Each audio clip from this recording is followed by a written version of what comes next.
এবার আর গাছ পাকা আম খাওয়ার সৌভাগ্য হলো না।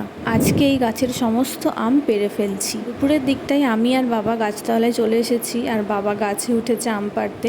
এই দেখো, কাঠবিড়ালিতে এইরকম আমগুলো খেয়ে ফেলছে। এইভাবে সব আম খেয়ে ফেললে আমরা আর খেতেও পারবো না, আর ফেলতেও মায়া লাগে।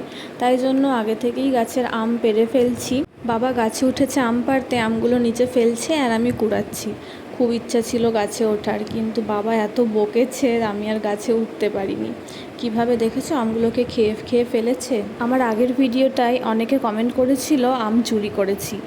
আসলে না, সেরকম কোনো ব্যাপার না, আম চুরি করিনি। আমাদেরই গাছ আছে, প্রায় 5-6টা মতো গাছ আছে। প্রত্যেকটা গাছেই আম এসেছে কয়েকটা করে, তাই আম চুরি করার কোনো প্রয়োজন নেই। আজকে আপাতত আমরা একটা গাছের আমই পারছি, বাকিগুলো যখন পারবো তখনও ভিডিও করে তোমাদের দেখাবো। আজকে তাহলে ভিডিওটা এখানেই শেষ করছি। সবাই ভালো থেকো, সুস্থ থেকো, দেখা হবে নেক্সট ভিডিওতে। বাই।